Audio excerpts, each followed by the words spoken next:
पुरा कवीणां गणना प्रसंगे कनिष्ठिकाधिष्ठित कालिदासः अद्यापि तत्तुल्य कवेर भावादनामिका सार्थवती बभूव। नमस्कार। कालिदास संस्कृत अकादमी उज्जैन द्वारा आयोजित इस व्याख्यान सत्र में आप सभी का स्वागत है। महाकवि कालिदास विश्व कवि के रूप में प्रतिष्ठित हैं। लगभग 2000 वर्षों के इस लंबे अंतराल के बाद भी उनके जैसा लेखक और कवि हमारे बीच नहीं हुआ है और अभी कोई संभावना भी नहीं प्रतीत होती है। वे नाटकों के रचयिता, महाकाव्यों के रचयिता और खंड काव्यों के रचयिता थे। उनका साहित्य भारत ही नहीं समूचे विश्व में पढ़ा जाता है, सुना जाता है। ऐसे महाकवि कालिदास की इस पावन स्मृति को अक्षुण्ण रखने के लिए, रेखांकित करने के लिए मध्य प्रदेश संस्कृति विभाग द्वारा कालिदास संस्कृत अकादमी की स्थापना की गई और कालिदास संस्कृत अकादमी निरंतर अपने उद्देश्यों की पूर्ति के लिए कृत संकल्पित है।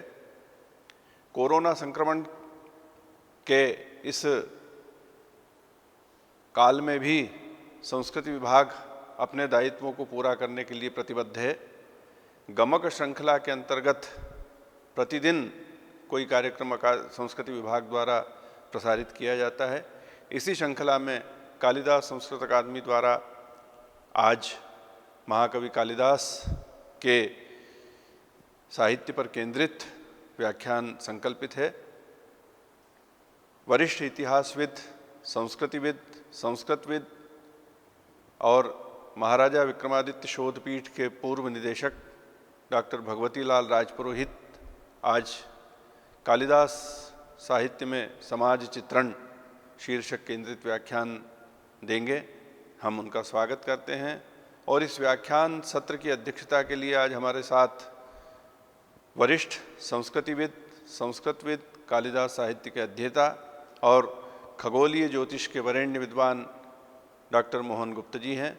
वे इस कार्यक्रम की अध्यक्षता करेंगे। मैं इन दोनों विद्वानों के प्रति कालिदास संस्कृत अकादमी की ओर से अभिनंदन करता हूं और जो इस व्याख्यान सत्र में आज हमारे साथ हैं, मैं उन सभी श्रोताओं, दर्शकों का अकादमी की ओर से स्वागत करता हूं। अब मैं आज के व्याख्यान के लिए सादर आमंत्रित करता हूं डॉक्टर भगवती लाल राजपुरोहित को। नमस्कार। महाकवि कालिदास भारत के एक अद्वितीय कवि रहे हैं। सारे जगत में विख्यात उनकी महत्ता सर्वज्ञात है। कालिदास की 7 पुस्तकें आधुनिक विद्वानों की दृष्टि से सर्वमान्य हैं। 2 महाकाव्य, रघुवंश और कुमार संभव, 1 खंडकाव्य मेघदूत और 1 ऋतु काव्य श्रृंगार ऋतु संवार। 3 नाटक हैं, मालिकाग्निमित्र, विक्रमोर्वशीयम और अभिज्ञान शाकुंतल। नाटकों में अभिज्ञान शाकुंतल सबसे श्रेष्ठ माना जाता है और काव्यों में रघुवंश सबसे श्रेष्ठ माना जाता है। इसीलिए रघुकार के नाम पर उनकी प्राचीन काल में प्रसिद्धि रही है।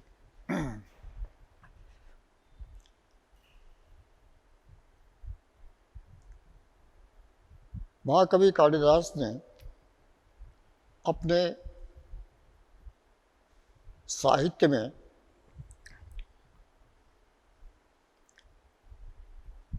विभिन्न प्रकार के अपने युग को प्रस्तुत करने का प्रयास किया है। कथाओं के माध्यम से, विवरणों के माध्यम से, ऋतु वर्णन के माध्यम से, भारत दर्शन के माध्यम से। इस दृष्टि से कालिदास का जो जीवन दर्शन है, जो समाज दर्शन है, वह बड़ा ही व्यापक और सर्वसमाहारी है।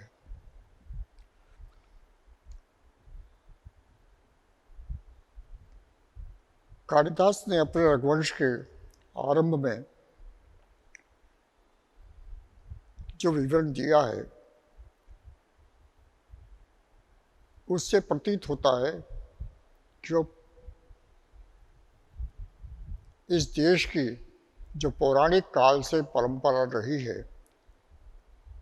उस परंपरा को मानते हुए और समाज प्रस्तुत कर रहा है। तदनुसार वह वर्णाश्रम व्यवस्था का पोषक रहा है। 4 वर्ण यानी समूचा समाज, पूरा समाज आ जाता है, और 4 आश्रम यानी पूरा जीवन। तात्पर्य यह कि पूरे समाज का पूरा जीवन एक व्यवस्थित रूप में प्रस्तुत करने का और व्यवस्थित रूप से जीने का उसका निर्देश रहा है। तदनुसार उसका कहना है कि कोई भी समाज हो चाहे, लेकिन शैशवेभ्यस्त विद्या नाम, यानी आरंभ में, जीवन के आरंभ में विद्या का अध्ययन किया जाए, शिक्षा प्राप्त की जाए। यौवन प्राप्त होने पर गृहस्थाश्रम आरंभ किया जाए और सांसारिक जीवन जिया जाए। वार्धक्य मुनिवर्ती नाम, और बुढ़ापे में मुनिवर्ती अपना लेती, यानी त्याग की भावना, संसार के से मोह न रखते हुए और जीवन जिया जाए। और योगे नान्ते तनुत्यजाम, और उन्होंने कहा कि शरीर का अंत जो है वो योग के माध्यम से समाप्त किया जाए। तो ये एक मोटी रूपरेखा उसने कही। इसमें जो गृहस्थाश्रम है, उस गृहस्थाश्रम के बारे में उसका कहना है कि प्रजाये गृह में थी नाम, उनका विवाह किया जाए तो इसलिए नहीं कि विषय वासना, बल्कि संतान के लिए किया जाए। तो ये एक मोटी रूपरेखा उसने जीवन की रखी है, और तदनुसार जीवन के विविध जो रूप हैं, उन रूपों को उसने अपने ग्रंथों में प्रस्तुत किया है।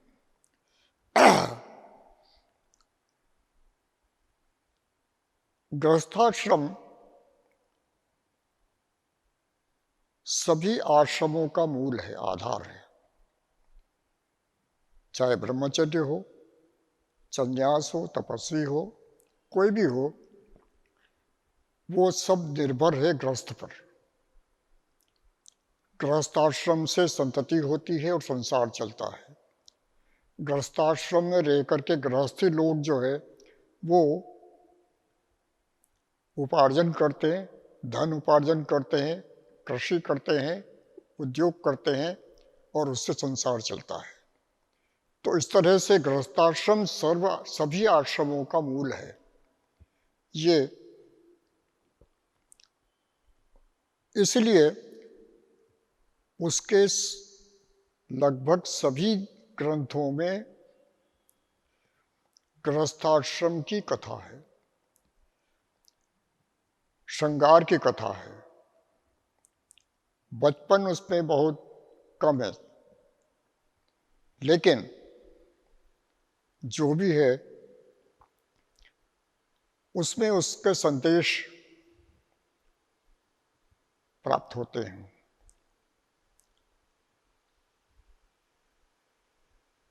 एक बड़ी बात उसने कही है कि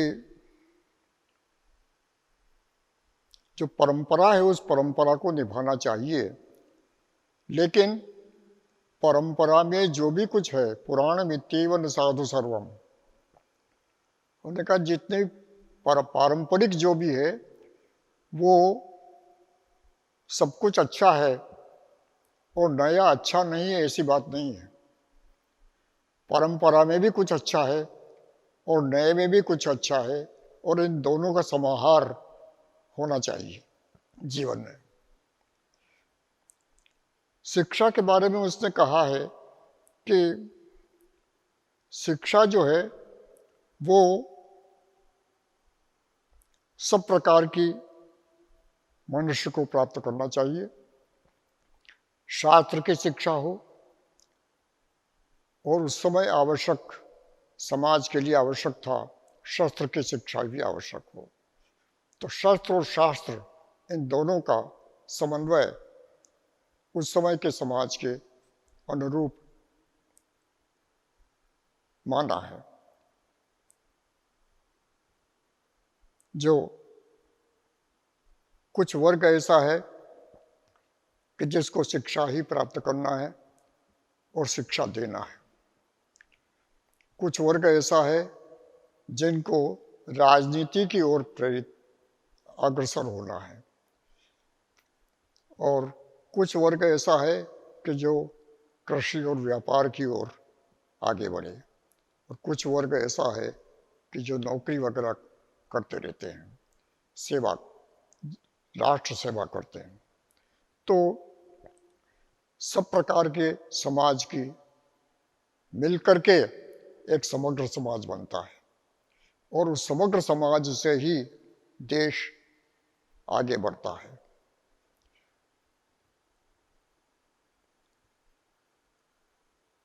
जो मालिकाग्निमित्र नाटक है उसमें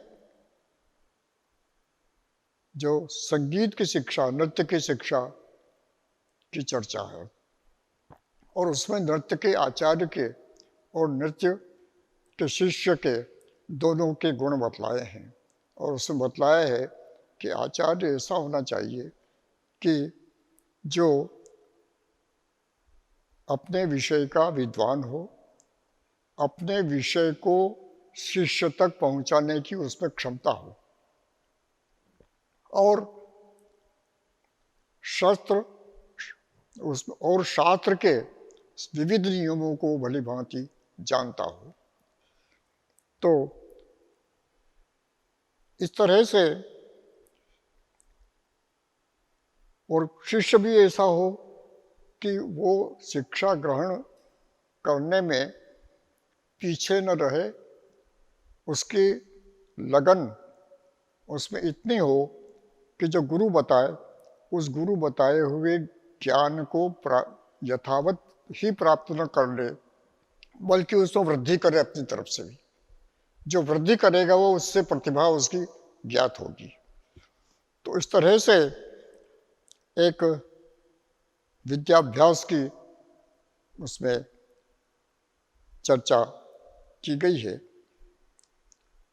और उसकी दक्षता दूसरे नाटक में, विक्रमोर्वशीय नाटक में प्राप्त होती है, कि जहाँ पर जो एक क्षत्रिय राजकुमार है वो आश्रम से लौटते ही किस तरह से निशानेबाजी में दक्ष है, ये दिखाया गया है। बचपन जो है वो क्रीड़ा में, खेल में बीतता है और कई प्रकार के खिलौने बच्चों के खेल के लिए होते थे। जैसे एक मयूर जो है शाकुंतल नाटक में, अभिज्ञान शाकुंतल नाटक में जो मोर का जो मूर्ति है, प्रतिमा है, खिलौना है, वो भरत प्राप्त करता है और उससे मनोरंजन करता है। तो इस तरह से अलग अलग रूप बताए गए हैं। बड़ों का मनोरंजन होता था उद्यान क्रीड़ा, उद्यान यात्रा यानी पिकनिक, और दूसरा उसमें आखेट। तो आखेट जो क्षत्रियों का एक प्रकार से मनोरंजन था और विद्वानों का मनोरंजन शास्त्र चर्चा। तो सभी जो मतलब आगम, निगम और आगम, वैदिक परंपरा और दूसरी शास्त्रीय परंपरा, इन सब का समन्वय मनुष्य के जीवन में होना चाहिए। जो वृद्धाश्रम है, उस वृद्धाश्रम में जो तपस्वी आश्रम है, तपस्वियों के कई आश्रम उसमें बताए गए हैं। और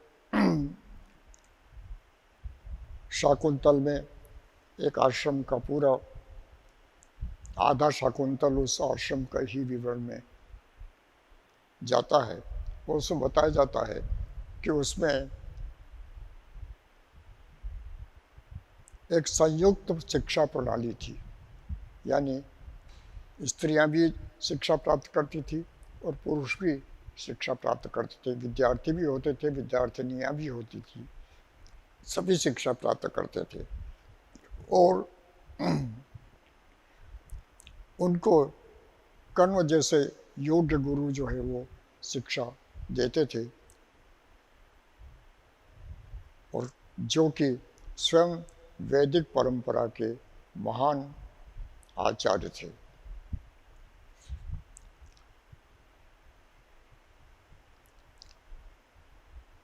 उसमें और अंत में इसके बाद में जो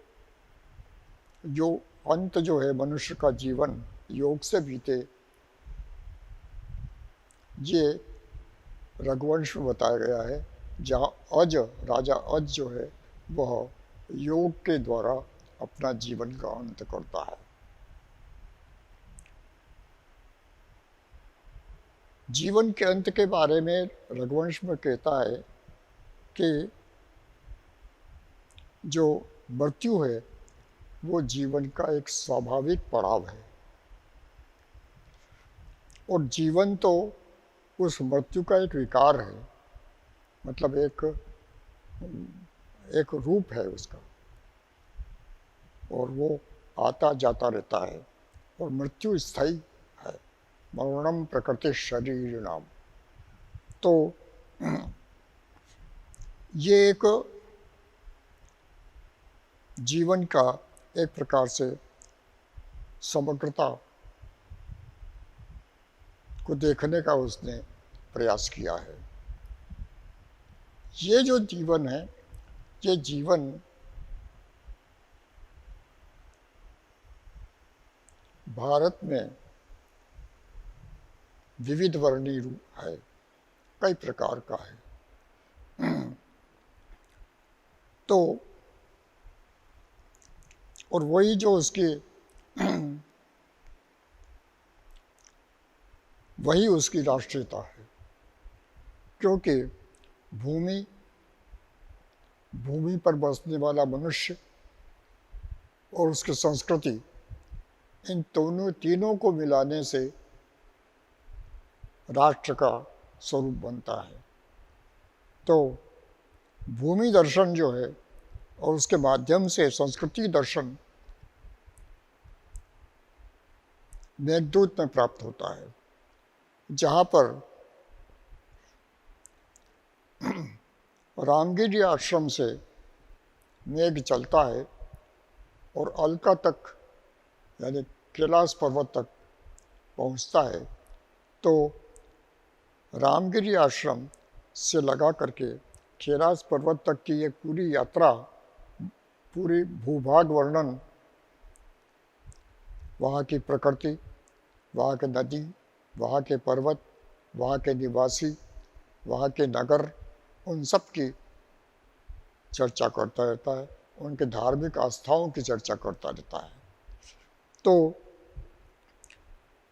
उनमें जगह जगह बतलाता है कि किस तरह से नगर की स्त्रियां और नगर के मनुष्य रहते हैं, उनका कैसा व्यवहार है, और नगर और गांव की जो स्त्रियां हैं वो वहीं पर एक जगह वो कहता है कि जो कृषक ललनाएँ हैं, यानी जो किसान स्त्रियां हैं, वो आते हुए बादल को देख जो है बड़े ललक से देख रही है कि बादल आ गए हैं, अब बरसेंगे। वो ललक जो उस समय थी वो हर समय की ललक है, आज भी वही ललक पाई जाती है। जब बादल आते हैं तो एक आशा बनती है कि वर्षा होगी, क्योंकि वर्षा जो है वो जीवन का जीवन है। बिना वर्षा के जल प्राप्त नहीं होता और बिना जल के जीवन जो है वो सूखा हो जाता है। तो ये जो वर्षा के प्रति जो एक ललक है वो वहाँ पर दिखाई देती है। वनस्पति में उद्यान की यात्रा वो करते रहते हैं, नर नारी। किस तरह से मालिन जो है वो विदिशा में वो फूलों का चयन करती रहती है, किस तरह से वो जो है जो नगर के जो निवासी है वो विलासी जीवन बिताते हैं, ये सब उसमें विस्तार से चर्चा प्राप्त होती है। और रघुवंश में जैसे आता है कि एक लड़की जो है वो उसमें ईख के खेत में, गन्ने के खेत में बैठी हुई गीत गा रही है। विक्रमोर्वशीय में आता है कि एक लड़की जो है वो नदी में बैठी हुई, पहाड़ी, हिमालय की पहाड़ी में बैठी हुई रेत के खिलौने बना रही है। तो इस तरह से अलग अलग जो दृश्य है छोटे छोटे वो यहाँ वहाँ प्राप्त होते रहते हैं। ये जो समाज है, इस समाज के बारे में उसका कहना है कि वो प्रकृति परक समाज है, यानी प्रकृति प्रिय, और इसलिए हमेशा वो पहाड़ों, नदियों, उद्यानों, वृक्षों, लताओं, फूलों में रहता है और उनके प्रति आकर्षण रहता है। ये जो सारा समाज है वह फूलों, जैसे गांव के रहने वाली, आश्रम के रहने वाली जो लड़कियां हैं और मनुष्य हैं, वे पुष्प प्रेम उनका अत्यंत होता है और फूलों के वो अपने गहने बनाती है, फूलों की मालाएं बनाती है। यही नहीं, शाकुंतल में तो यह तक है कि आश्रम में की जो कन्या है उसका विवाह जब होता है, उसकी विदाई जब की जाती है तो आश्रम में क्या मिलेगा? तो पेड़ पौधों से वो वस्त्र प्राप्त करते हैं और पेड़ पौधों के रेशों से बने हुए जो वस्त्र हैं वो वस्त्र पहन करके, जैसे आज भी जो हमारा जो कोसा होता है वो रेशा है,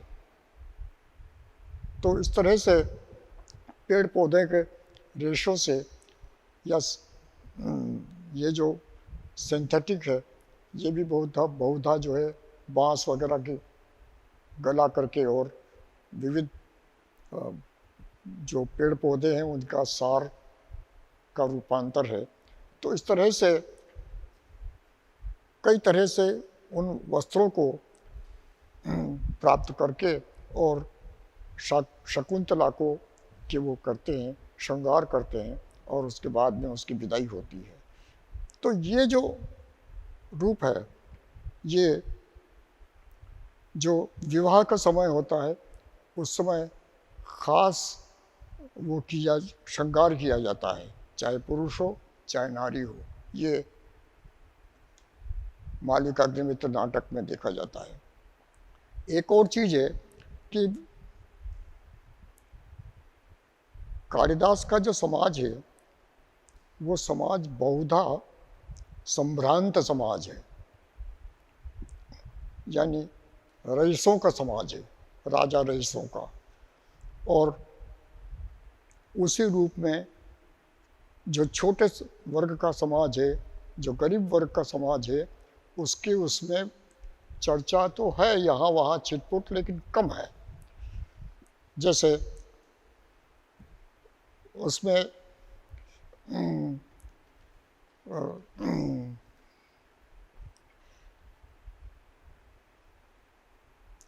ऋतु संहार में इस तरह का समाज जो है वो व्यापक रूप में प्रस्तुत हुआ है। ऋतु संहार इस दृष्टि से महत्वपूर्ण है कि उसमें ऋतुओं के अनुसार सारा जो वर्ष है वो ऋतुओं में विभाजित है। तो ग्रीष्म,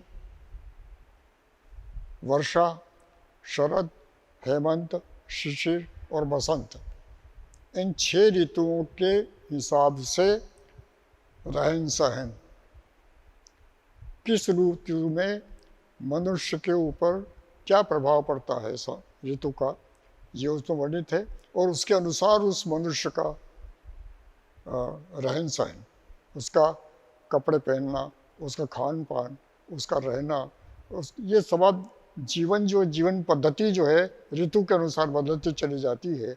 ये ऋतु संहार से हमें ज्ञात होता है। तो मेघदूत में उसकी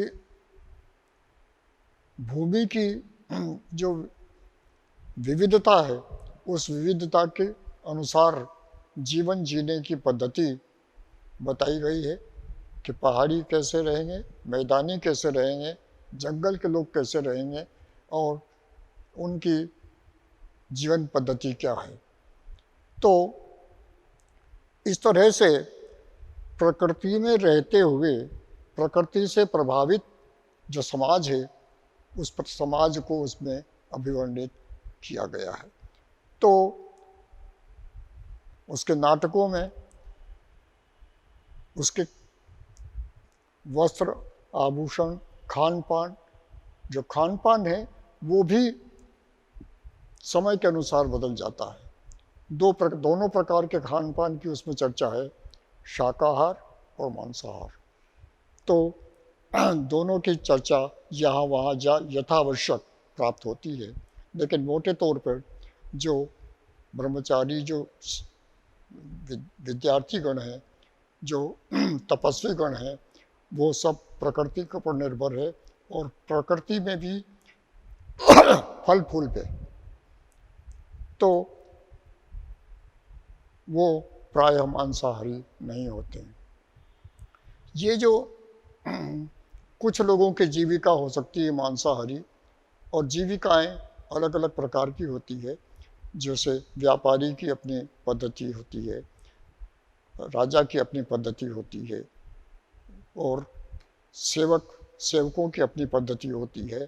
तो सबकी अपनी अपनी पद्धति है, उस पद्धति के अनुसार रहते हैं। तो इस तरह से सारा जो समाज है वो एक व्यवस्थित समाज जो हमारे परंपरा से चला आ रहा है, उस परंपरा का व्यवस्थित समाज का चित्रण कालिदास ने किया है। कालिदास ने जिस समाज का चित्रण किया है, मोटी रूपरेखा में आज भी वो विद्यमान है। समय के अनुसार हल्का फुल्का परिवर्तन तो हमेशा होता रहता है, लेकिन वो जो पद्धति है, शैशवे अभ्यस्त विद्या नाम, बचपन में पढ़ाई करो, यौवने विशेष नाम, उसके बाद शादी करो, संसार बसाओ, संसार चलाओ, दुनिया में आगे बढ़ो, और उसके बाद में आगे की पीढ़ी को भार सौंप करके और निवृत्ति ले लो। ये जो पद्धति है, ये पद्धति हर हमेशा रहती है, हर समाज में रहती है और हर जगह रहती है। उस सामान्य पद्धति को, जो सर्वमान्य पद्धति है, उस सर्वमान्य पद्धति को कालिदास ने विस्तार से अपने साहित्य में प्रस्तुत किया है। और ये जो समाज है इस तरह का कालिदास का, वो समाज एक प्रकार से आदर्श समाज है। वो आदर्श इसलिए है कि सर्वमान्य है, हर समय के लिए है। तो ऐसे समाज में संस्कारों से युक्त, अपने सदाचार से युक्त यदि हम रहते हैं तो समाज स्वस्थ रहता है, समाज निरोग रहता है और समाज हमेशा प्रगति करता है। धन्यवाद। व्याख्यान के लिए मैं विनम्र कृतज्ञता ज्ञापित करता हूं डॉक्टर भगवती लाल राजपुरोहित जी के प्रति, और सादर आमंत्रित करता हूं अध्यक्षीय उद्बोधन के लिए वरेण्य विद्वान डॉक्टर मोहन गुप्त जी को। चिंताहरम गणेशम हरसिद्धिमातरमशचांजनेयम सपरिकर कोसलेशम प्रणमामि महाकालमीशम। सम्मानीय विद्वज्जन, आपने श्री भगवती राजपुरोहित का वक्तव्य सुना। विषय है महाकवि कालिदास में समाज विज्ञान, सामाजिक दर्शन। समाज विज्ञान एक अपेक्षाकृत नया विषय है। पूर्व में धर्मशास्त्र के अंतर्गत ये विषय आता था, लेकिन पश्चिम के कुछ विद्वानों ने समाजशास्त्र करके नए विषय का आविष्कार किया है और इसलिए सामाजिक दर्शन की बात आती है। जहाँ तक महाकवि कालिदास का संबंध है, वे एक महाकवि हैं और महाकवि जब लिखता है तो यह संभव नहीं कि तत्कालीन समाज का चित्रण उसमें ना हो। महाकवि कालिदास, जैसा कि उनके नाटक मालविका अग्निमित्र से स्पष्ट है, अग्निमित्र के कालीन हैं, काल के हैं। प्रथम या द्वितीय शती ईसा पूर्व का उनको माना जाता है। उन्होंने 2 महाकाव्य, 2 खंडकाव्य और 3 नाटक लिखे हैं। महाकाव्यों में कवि कुछ निश्चित परंपराओं से, नियमों से आबद्ध रहता है, इसलिए समाज के चित्रण का अवसर उस तरह नहीं मिल पाता। नाटकों में अपेक्षाकृत अधिक संभावना रहती है। उनके जो 3 नाटक हैं, विक्रमोर्वशीय, मालविका अग्निमित्र और विज्ञान शाकुंतलम, उनमें अभिज्ञान शाकुंतलम में ही सामाजिक दर्शन की बात स्पष्ट होती है। मालविकाग्निमित्र में तत्कालीन इतिहास का कुछ संक्षेप विवरण हमें प्राप्त होता है, ले जहाँ तक सामाजिक संरचना का सवाल है वो उनके अभिज्ञान शाकुंतलम में ही देखने को मिलता है। जैसा कि सबको ज्ञात है, वह एक सामंती समाज था, राज व्यवस्था थी। दुष्यंत का काल है तो ये मान सकते हैं कि सत्य को काल था, उसी का चित्रण कालिदास ने किया होगा। सामंती समाज व्यवस्था में जो गुण और अवगुण होते हैं, सबका दिग्दर्शन महाकवि कालिदास ने किया है। महाकवि कालिदास की विशेषता यह है, और ये सभी बड़े कवियों की विशेषता रहती है, कि वे अपने नायक के नायकत्व को बचाते हुए भी तत्कालीन सामाजिक सत्य है उसको उद्घाटित कर देते हैं। उदाहरण के जैसे गोस्वामी तुलसीदास जी ने दशरथ का चित्रण किया है। वाल्मीकि रामायण या अन्य रामायणों में स्पष्ट है कि दशरथ कामी थे। गोस्वामी जी ने उसका चित्रण किया है, लेकिन उसकी रक्षा भी की है। उसी प्रकार महाकवि कालिदास ने दुष्यंत के चरित्र की रक्षा करते हुए तत्कालीन समाज की जो कमियां हैं उनका उल्लेख किया है, और उसका विवरण आपको मुख्य कथानक से प्राप्त नहीं होता है। नाटक में जब कोई पात्र स्वगत बोलता है, पश्चिमी नाटकों में जिसे सौरिलोकी कहते हैं, उससे सामाजिक व्यवस्था के बारे में पता चलता है।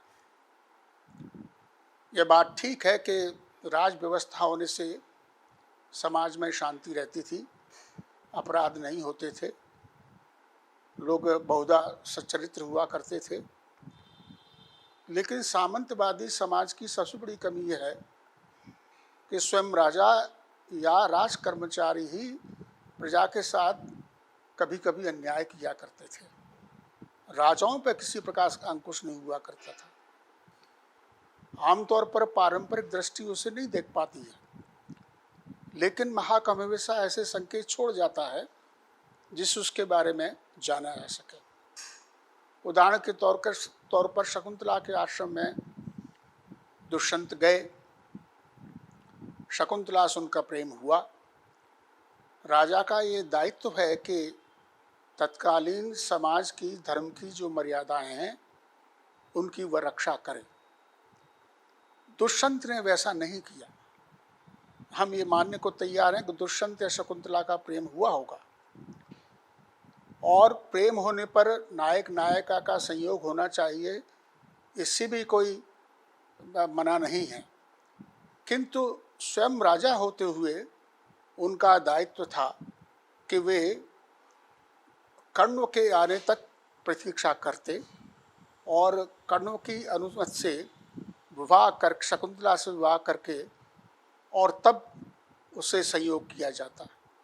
लेकिन उन्होंने ये प्रतीक्षा नहीं की, और इस प्रकार जो धर्म की व्यवस्था उनके अपने राज्य में थी उसको उन्होंने तोड़ा। और इसका संकेत महाकवि बड़े स्पष्ट रूप से देते हैं। पहली बात तो यह है कि शकुंतला की दो सखियां हैं, अनुसुईया और प्रियंवदा। प्रियंवदा अनुसुईया ने आशंका व्यक्त की थी कि राजा बहुवल्लभा राजानः, राजा के बहुत सी स्त्रियां होती हैं, मेरी सखी के साथ किसी प्रकार का अन्याय नहीं होना चाहिए। तो बड़े जैसी राजाओं के रहते कि परिग्रह भवत्वेपि द्वे प्रतिष्ठे कुलस्य में समुद्र वसना चोरवी सखी च युवयोरियम, दो ही मेरे लिए प्रिय रहेंगे, या तो ये पृथ्वी या आपकी ये सखी। उसने प्रतिज्ञा तो की, लेकिन हुआ क्या? महाकवि कालिदास ने दुष्यंत का चरित्र बचाने के लिए दुर्वासा के शाप की व्यवस्था की है। ये बात सही है। मूल महाभारत के कथानक में दुर्वासा का शाप नहीं है, लेकिन एक बात ख्याल रखने की होती है, शाप उसी को लगता है जिसमें शाप की संभावना बनी रहती है। देखिए, सरस्वती कैकेयी की बुद्धि को फेर सकी, वह सुमित्रा की या भरत की बुद्धि को नहीं फेर सकती थी, क्यों? कैकेयी में ये संभावना थी। ये भी बड़ी चिंतित बात है। अपराध तो किया शकुंतला ने, तो विचिंत्यंती यमन मानसा तपोधनम वेद सिनेमाम उपस्थितम, तुम जिसको सोच रही हो वह तुम्हें भूल जाएगा, बड़ी विचित्र बात है, अपराध कर रही है शकुंतला और शाप मिल रहा है दुष्यंत को। अगर मान लीजिए वो ये कहती कि जिसका तुम चिंतन कर रही हो वो उसे तुम भूल जाओगी तो बात ही अलग हो जाती। स्पष्ट संकेत देना चाहते हैं कि महाराजा दुष्यंत के आचरण में कमी है और इसलिए अनसुईया ने कहा कि राज्यां अनार्यमाचरितम, राजा ने हमारे सखी के साथ अनार्य आचरण किया है। राजा दुष्यंत गंधर्व विवाह की बात तो करता है, लेकिन गंधर्व विवाह हुआ या नहीं हुआ यह स्पष्ट नहीं होता। एक और बात है,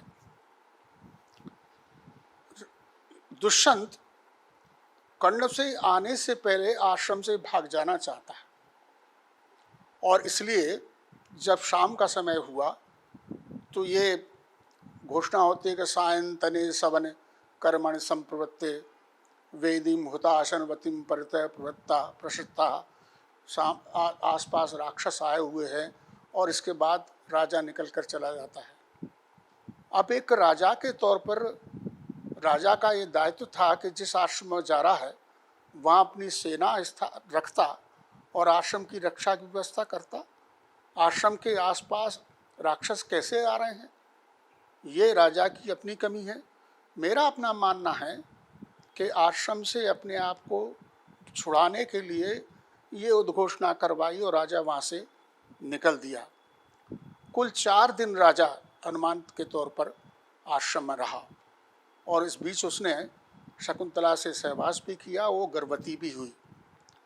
जब उसने कहा कि भाई मुझे लेने के लिए आप कब भिजवाओगे, तो उसने प्रतिज्ञा की कि तुम्हारी अंगूठी में जितने अंक हैं उतने दिवस के बाद में भिजवा दूंगा। लेकिन राजा ने कुछ नहीं भिजवाया। अब शाप की व्यवस्था तो है, लेकिन राजा की ये आदत है और राजाओं को उस समय आदत हुआ करती थी। जैसा मैं कहता हूँ महाकवि कालिदास के सारे नायक धीर ललित ही हैं। कुछ लोग दुष्यंत को धीरोदात्त मानते हैं, लेकिन मैं धीरोदात्त नहीं मानता। उदात्त क्या है? आज दुष्यंत के किसी युवा पुत्र ने ये बात की होती तो अलग बात थी। दुष्यंत स्वयं राजा है, स्वयं ऊपर उसके ऊपर धर्म की स्थापना मर्यादा रखने का दायित्व है। उसने ऐसा किया और इसके बाद महर्षि कण्व वापस आते हैं।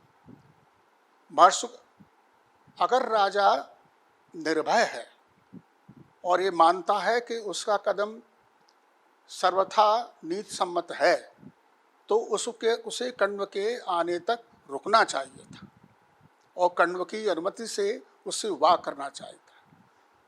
बात है कि राजा के चरित्र की जो कमजोरी है वो स्पष्ट यहाँ होती है। ये राजाओं का ऐसे ही व्यवहार होता था। ये आश्रम में जाते थे, दुष्यंत के माध्यम से तत्कालीन समाज व्यवस्था के बारे में महाकवि कालिदास कह रहे हैं और इस प्रकार का आचरण करके भाग जाते थे, भूल जाते थे। महर्षि कर्ण वापस आते हैं, उनको अग्नि के को वाणी होती, उससे पता चलता है कि शकुंतला गर्भवती है।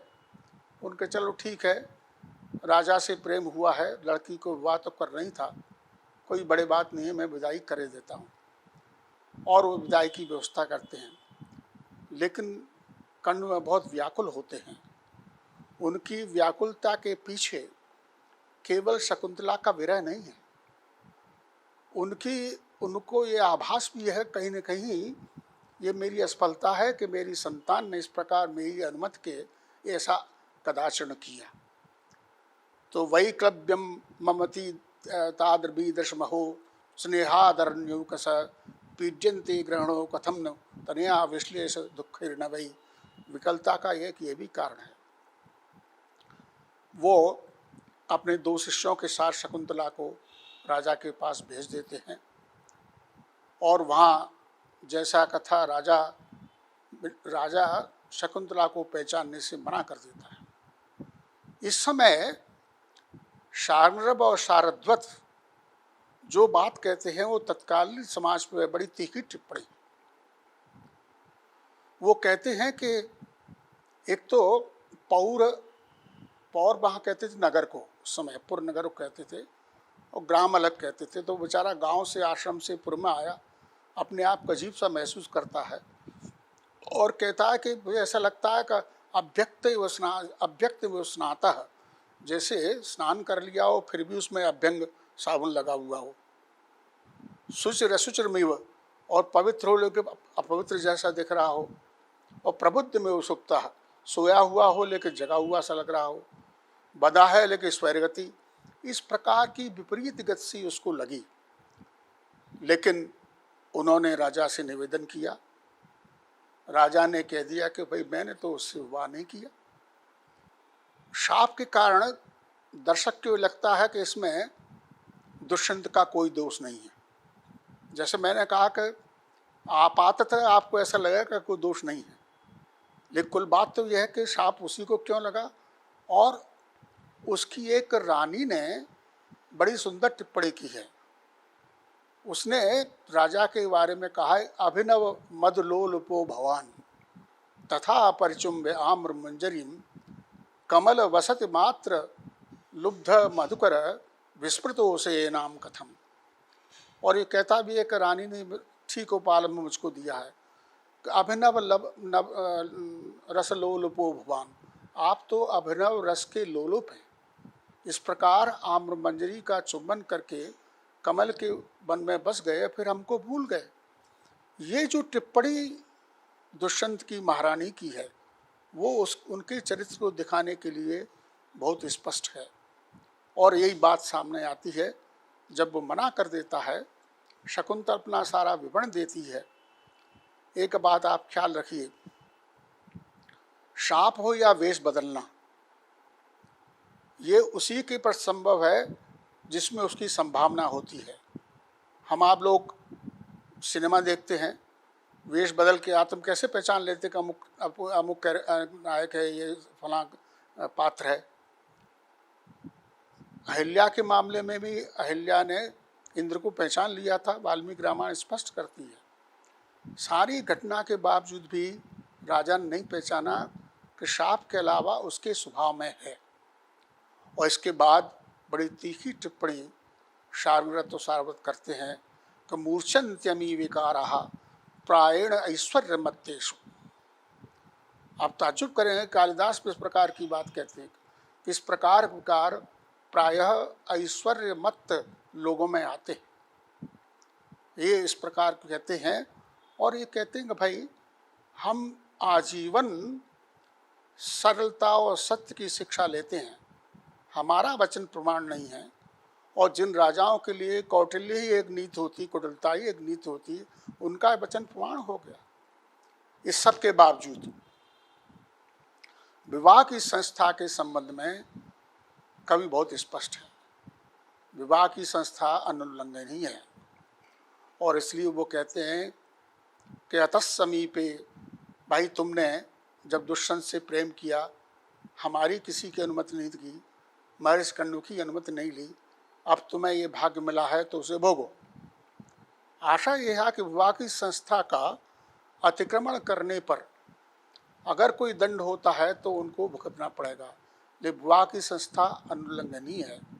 अतः समीपे परणे तुष्यते प्रिया प्रिया वा प्रमदा संबंध भी, ये व्यवस्था दी है कि चाहे प्रिया हो चाहे अप्रिया हो, एक स्त्री हमेशा विवाह होने के बाद उसके पति के पास रहती है। हम तुम्हें तुम्हारे पति के साथ छोड़ के जाते हैं, वो तुम्हें स्वीकार करें न स्वीकार करें। ये एक संस्था विवाह के संबंध में दी। एक और छोटी सी बात उल्लेखनीय की है, वो ये है कि ये उसकी जो अंगूठी खो जाती है और अंगूठी को एक मछली खा जाती है और मछुआरा उसको लेके आता है, तो एक राजश्याल हुआ करते थे उसमें पात्र और कर्मचारी, वो उसको मारते हुए राजा के पास ले जाते हैं।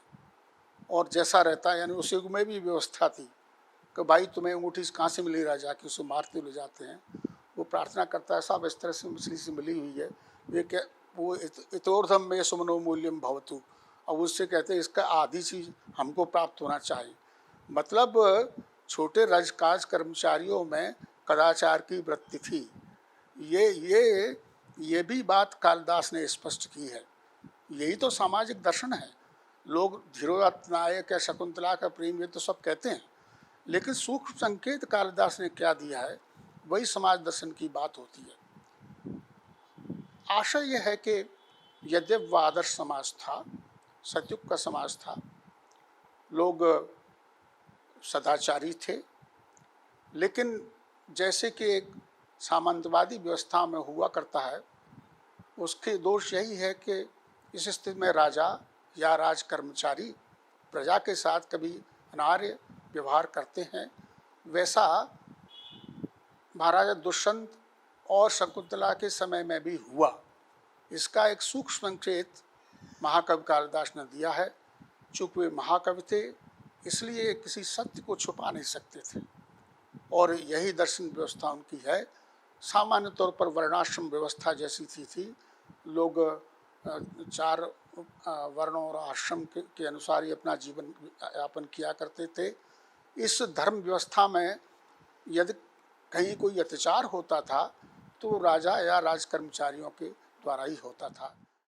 यही मुझे महाकवि कालिदास का तत्कालीन सामाजिक दर्शन और उसका चित्रण प्रतीत होता है। जैसा मैंने पूर्व में भी कहा कि नाटक का या महाकाव्य का जो मुख्य कथानक है, उससे इन बातों का संकेत प्राप्त करना कठिन होता है, लेकिन नाटक में बीच में विष्कंभक होते हैं, प्रवेशक होते हैं, अपटिक्षेपेण होते हैं। पुराने जो पश्चिम के नाटक उनमें सोलिलोक्विज हुए थे, उसके माध्यम से समाज की वास्तविक स्थिति का पता चलता है, और वही कालिदास ने भी किया है। इस संकेत देते हुए अपने समाज का चित्रण भी किया है और उस दर्शन को, सामाजिक दर्शन को भी स्पष्ट किया है। नमस्कार। अभी आपने कालिदास का समाज चित्रण इस विषय पर मुख्य वक्ता के रूप में उज्जैन के वरिष्ठ इतिहासविद एवं पुराविद डॉक्टर भगवती लाल राजपुरोहित जी को सुना। साथ ही इस कार्यक्रम की अध्यक्षता कर रहे उज्जैन के संस्कृत के वरिष्ठ विद्वान डॉक्टर मोहन गुप्त जी को भी सुना। दोनों गुरुजनों के प्रति मैं कृतज्ञता ज्ञापित करती हूँ एवं समस्त श्रुति श्रोताओं के प्रति मैं आभार व्यक्त करती हूँ।